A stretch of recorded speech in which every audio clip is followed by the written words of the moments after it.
Science très ancienne, la phytothérapie n'est pas propre à l'espèce humaine. En effet, nombreuses sont les espèces animales, des insectes aux chimpanzés, qui savent choisir dans leur habitat les plantes utiles pour corriger des carences alimentaires ou soigner certaines maladies. Ainsi, il est tout à fait vraisemblable que l'utilisation des plantes à des fins thérapeutiques par l'homme ne soit que l'évolution de savoirs animaux dont l'origine nous échappe encore. Le premier texte connu sur la médecine par les plantes est gravé sur une tablette d'argile, rédigé par les Sumériens 3000 ans avant Jésus-Christ. Ils utilisaient des plantes telles le myrte, le chanvre, le thym, le saule en décoction filtrée. Le papyrus Hébert, du XVIe siècle avant Jésus-Christ est le premier recueil connu consacré aux plantes médicinales. De loin le plus volumineux de l'Égypte ancienne avec 110 pages, il fait référence à de plus anciens documents citant des dizaines de plantes accompagnées d'un mode d'utilisation. Au fil du temps, les médecins de l'Antiquité constituent une pharmacopée relativement développée. Au travers de son ouvrage, De Materia Medica traduit en français sous le titre « Sur la matière médicale », qui recense environ 600 plantes, le médecin grec Dioscoride, au 1er siècle après Jésus-Christ, exerce une influence considérable sur la médecine occidentale. Cet ouvrage demeure l'une des principales références en Europe jusqu'à la fin du XVIIe siècle. Au Moyen Âge, les médecines d'inspiration gréco-latine ou arabe demeurent fidèles à l'usage des plantes. Des archéologues ont pu établir, à l'occasion de fouilles dans un hôpital monastique écossais du XIe siècle, que les moines utilisaient des extraits de plantes comme le pavot ou le chanvre indien pour lutter contre la douleur. Les plantes aux propriétés médicinales ont donc toujours eu une place importante dans la vie humaine, mais ces dernières années, elles ont été reléguées au second plan pour laisser la place aux produits chimiques pharmaceutiques. Jetons un coup d'œil à certaines plantes médicinales précieuses pour les personnes atteintes de diabète. L'ortie. L'ortie est traditionnellement utilisée pour ses propriétés anti-inflammatoires et antioxydantes parce qu'elle diminue le sucre sanguin. Le stress oxydant, c'est-à-dire l'excès de radicaux libres, joue un rôle important dans les complications du diabète, notamment vasculaire. Pour savoir si l'ortie peut être réellement bénéfique lorsque la glycémie est élevée, des chercheurs ont conduit une étude contrôlée en double aveugle chez 50 femmes souffrant de diabète de type 2. L'intervention a duré 8 semaines. Dans cet essai, ce sont les parties aériennes de l'ortie qui ont été utilisées après avoir été séchées et pulvérisées. Les résultats montrent qu'après 8 semaines de prise d'ortie, la glycémie à jeun, les triglycérides et les marqueurs hépatiques ont diminué alors que la capacité antioxydante a augmenté. Ceci confirme que l'ortie peut aider à contrôler la glycémie chez les personnes diabétiques. Comment l'expliquer? L'ortie renferme des inhibiteurs de l'alpha-glucosidase, l'enzyme qui transforme les sucres alimentaires en sucre simple pour être absorbés. Lorsque cette enzyme est inhibée, les glucides sont moins bien absorbés, donc leur effet sur la glycémie est réduit. Par ailleurs, les propriétés antioxydantes de cette plante pourraient aider à protéger, voire reconstruire les cellules bêta du pancréas qui font l'insuline. La diminution des marqueurs hépatiques chez les personnes ayant pris l'extrait d'ortie pendant 8 semaines suggère également que l'ortie peut prévenir les dommages au foie chez les diabétiques. Le gymnéma. Depuis plus de 2500 ans, la médecine ayurvédique utilise le gymnéma pour traiter la maladie que les médecins indiens nomment madhuméha, urine de miel, ou diabète sucré. En Inde, la plante est aussi nommée gurmar, littéralement, qui détruit le sucre. Cette appellation fait référence à une propriété des feuilles du gymnéma. Lorsqu'on les mastique, elles inhibent, pendant 1 à 2 heures, les papilles sensibles à la saveur sucrée. En Australie, au Japon et au Vietnam, on emploie aussi le gymnéma de façon traditionnelle, seul ou avec d'autres plantes et suppléments, pour faire baisser le taux de glucose sanguin chez les diabétiques. Au cours des années 1920, des chercheurs indiens confirmaient la propriété de la feuille de gymnéma d'abaisser le taux de sucre dans l'urine. Des essais sur les animaux ont ensuite démontré que la plante diminue l'absorption intestinale du glucose, stimule la production d'insuline et sensibilise les cellules du corps à l'action de cette dernière. La racine de rhubarbe.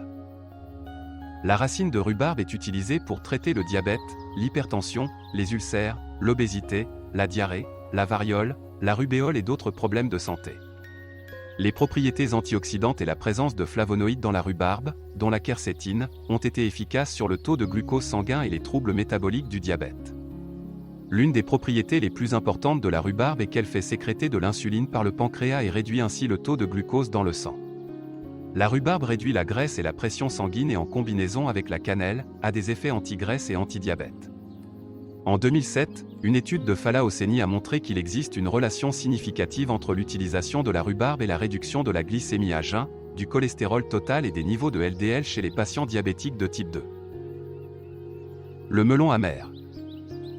Le melon amer, appelé aussi Momordica charentia, est un membre de la famille des cucurbitacées largement répandue dans les régions tropicales et subtropicales du monde. Cette plante a longtemps été consommée comme aliment et médicament dans de nombreux pays, notamment en Chine, en Inde, en Malaisie et en Thaïlande. Elle a été utilisée en médecine traditionnelle pour ses nombreuses propriétés, en particulier pour le traitement du diabète sucré. Il est encore utilisé dans la prévention et le traitement du diabète dans de nombreux pays en développement. Ce n'est que beaucoup plus récemment que la communauté scientifique s'est intéressée aux différentes propriétés biologiques du melon amer et on observe depuis une décennie un nombre croissant de publications scientifiques sur ce sujet. De nombreuses études scientifiques suggèrent qu'une variété d'extrait de melon amer peut être utilisée comme remède pour le traitement du diabète. En effet, ces études ont démontré que le melon amer exerçait une activité antidiabétique puissante en utilisant des essais sur cellules, des modèles animaux et des essais cliniques sur l'homme. Par exemple, l'administration orale de l'extrait à queue de fruits Momordica charentia réduit de manière significative le taux de glucose sanguin chez des rats diabétiques ou des souris diabétiques. Ces extraits stimulent la sécrétion d'insuline de cellules bêta dans des îlots pancréatiques isolés chez des souris obèses et hyperglycémiques. L'extrait à queue de melon amer semble également jouer un rôle dans le renouvellement des cellules sécrétrices d'insuline chez les rats diabétiques. Des études menées chez l'homme confirment que les extraits de melon amer ou les composés actifs du melon amer ont une activité hypoglycémique. Le sureau noir. De nombreuses études montrent que l'utilisation du sureau noir aide à abaisser le taux de sucre sanguin. La plupart de ces études ont été menées sur des animaux. À ce titre, dans une étude de 2009, chez l'animal, dans un modèle expérimental de diabète, des polyphénols extraits de baies de sureau ont exercé des effets hypoglycémiants et hypolipémiants.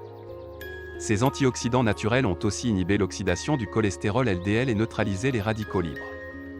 Des tests in vitro ont confirmé l'action inhibitrice puissante des flavonoïdes du sureau sur l'oxydation lipidique. Il semble aussi que les anthocyanes du sureau auraient la capacité de stimuler le métabolisme du glucose en favorisant la sécrétion d'insuline et que la naringinine, un flavonoïde de l'extrait de sureau, pourrait augmenter la sensibilité à l'insuline. Ces résultats suggèrent une action favorable pour prévenir les désordres métaboliques tels que le diabète, connu pour entraîner un haut risque de maladies cardiovasculaires. Par ailleurs, une étude de 2016 a démontré que des extraits de baies de sureau permettaient une amélioration significative de la résistance à l'insuline dans un modèle animal de diabète de type 2 induit volontairement. De ces différentes études, les chercheurs ont conclu que le sureau pourrait être efficace pour traiter l'hyperglycémie. Le sureau a bien un effet hypoglycémiant, c'est-à-dire qu'il réduit le taux de glucose dans le sang. De plus, le sureau peut prévenir efficacement la résistance à l'insuline, tout en réduisant les marqueurs de l'inflammation. La nigelle. La nigelle, que l'on appelle aussi cumin noir, est une plante aromatique de la famille des renonculacées. Ses graines noires, auxquelles elle doit son nom, sont comestibles. Souvent utilisée en cuisine comme épice, elle possède également de nombreuses vertus médicinales, plus ou moins connues. Elle nettoie le corps de ses toxines, stimule la régénération cellulaire, renforce le système immunitaire et détruit les bactéries. Les graines de la nigelle sont connues pour leurs propriétés anti-inflammatoires. L'hyperglycémie favorisant l'oxydation des cellules, les chercheurs ont cherché à montrer l'action de l'huile et de la poudre de nigelle sur le profil lipidique et le contrôle de la glycémie des personnes diabétiques. Une méta-analyse portant sur cette étude et 505 malades ayant reçu soit de l'huile de nigelle, soit de la poudre de nigelle, soit un placebo durant une période de 2 mois à 1 an, a révélé une réduction significative de la glycémie et du taux de cholestérol LDL chez les personnes ayant pris soit de la poudre, soit de l'huile de nigelle. Ces résultats suggèrent que la nigelle pourrait compléter l'efficacité des traitements allopathiques contre le diabète. Le pissenlit. Des études ont montré que les feuilles et la racine du pissenlit peuvent être utilisées comme plante antidiabétique. Une étude, en particulier, a suivi les effets de la plante sur des patients diabétiques. 3 groupes de patients diabétiques ont reçu une dose de 5 g de pissenlit pendant 9 jours, ce qui représente 45 g au total. Les résultats ont montré qu'au cours de ces 9 jours, les niveaux de glucose dans le sang ont diminué de 1,94 à 1,36 g par litre de sang pour les patients diabétiques de type 2. Les composés contenus dans la plante sont responsables de l'inhibition de la réabsorption du glucose et de la réduction de la glycémie alimentaire. La salsepareille. Chez la souris, La salsepareil et ses composants actifs abaissent la glycémie et réduisent la résistance à l'insuline. Dans des tubes à essai, ils ont bloqué les enzymes qui dégradent les sucres complexes, ce qui pourrait expliquer leur potentiel de réduction de la glycémie. La camomille. Des chercheurs de l'université de Toyama au Japon et de l'Institut de recherche en environnement du Royaume-Uni ont voulu connaître les effets d'extrait de camomille sur le diabète. Ils ont comparé 2 groupes de rats diabétiques nourris normalement avec, pour un seul des 2 groupes, un supplément quotidien en camomille. Résultat, après 3 semaines, les rats supplémentés en camomille avaient des taux de glucose sanguin inférieurs à ceux des autres rats. Les scientifiques ont aussi remarqué que la camomille perturbe l'action de 2 enzymes impliquées dans les affections du système nerveux, des yeux, du rein, qui peuvent être des pathologies associées au diabète. Ces résultats suggèrent que la consommation quotidienne de thé à la camomille pendant le repas pourrait contribuer à prévenir l'hyperglycémie et les complications dues au diabète, précisent les auteurs de l'étude. La cannelle. La cannelle est une plante originaire d'Inde. Ses principales propriétés sont digestives, stimulantes, hypoglycémiques, antiseptiques et carminatives. Cette plante aide à stabiliser le taux de sucre en stimulant les récepteurs de l'insuline, ce qui abaisse donc naturellement le taux de sucre sanguin. En plus de ses propriétés stimulantes et dynamisantes, elle contribue à maintenir une glycémie normale pour 0,5 à 3 g d'écorce par jour. En effet, une supplémentation en écorce de cannelle permet aux cellules sanguines de mieux utiliser l'insuline et améliore ainsi la régulation de la glycémie. Plusieurs études récentes indiquent que les composés de la cannelle présentent des propriétés proches de l'insuline. La cannelle est ainsi bénéfique pour lutter contre le diabète de type 2. D'après une étude, la consommation quotidienne de 1 g à 6 g de cannelle moulue pendant 40 jours ou d'environ 300 mg d'un extrait de cannelle pendant 4 mois a entraîné une diminution significative du glucose sanguin et de certains lipides sanguins chez des personnes diabétiques de type 2. D'autres plantes utiles contre le diabète seront également indiquées dans les commentaires. Sachez également que consulter votre médecin ou un naturopathe est indispensable avant de commencer à consommer ces plantes.